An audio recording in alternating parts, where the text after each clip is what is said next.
Hello friends, welcome to Silverline YouTube channel. இன்றைக்கி morning breakfast என்னன்னு பார்த்தீங்கன்னாக்கா, பொடி தோசை பண்ணியிருக்கேன். பாருங்கள், இந்த இரும்பு கடாய் நல்லா ஹீட் ஆன பிறகு ட்ரை ரோஸ்ட் தான் பண்ணணும். ஆயிலெலாம் ஆட் பண்ணக்கூடாது. லைக் உளுத்தம்பருப்பு அண்டு கொஞ்சம் கடலைப்பருப்பு, ரெட் சில்லி, காஞ்ச மிளகா, டேபிள் சால்ட் போட்டிருக்கேன். அப்புறம் பெருங்காயத்தூள் போட்டு நல்லா இந்த மாதிரி லைட் ப்ரௌனில் வரணும், கருகிடக்கூடாது. அதுக்கப்புறம் அதை நம்ம நல்லா ஒரு பிளேட்டில் ட்ரான்ஸ்ஃபர் பண்ணிவிட்டு அது ஆறின பிறகு மிக்ஸி ஜாரில் இந்த மாதிரி நம்ம அதை பவுடர் பண்ணிக்கணும். தட் மீன்ஸ் ரொம்ப பொடியாக, அதாவது என்ன சொல்கிறதுனா, கொரன்னு இருக்கக்கூடாது, நைஸாகவும் இருக்கக்கூடாது. எங்களுக்கு அப்படி தான் பிடிக்கும். சும்மா ஒன்றும் பாதியமாக எடுத்துகிட்டேன்.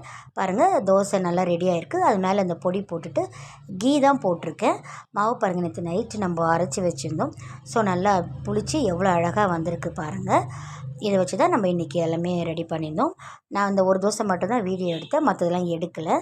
ஸோ இது டின்னர் பார்த்தீங்கன்னாக்கா, கோகனட் இருந்துச்சு. இந்த மாதிரி நல்லா திருவிட்டு பாருங்கள், எவ்வளோ அழகாக பூவாக திருவியிருக்கும். அதுக்கப்புறம் இந்த புட்டு மாவு வச்சு அதே மாதிரி கொஞ்சம் நெய் போட்டு, சர்க்கரை போட்டு, ஏலக்காய்லாம் போட்டு ஒரு சிம்பிளாக ஒரு புட்டு பண்ணிட்டோம். அதுக்கப்புறம் லன்ச்சு என்ன பண்ணோன்னு பார்த்தீங்கன்னாக்கா, இந்த வெண்டைக்காய் பெப்பர் போட்டு ஒரு பொரியல் பண்ணியிருக்கேன். நல்லா மிளகுத்தூள், உப்புலாம் போட்டு. காரம் பதில் நான் மிளகாத்தூளுக்கு பதில் ஒரு மிளகு போட்டிருக்கேன். அரைக்கீரை புளி போட்டு கடையில் ரைஸ்.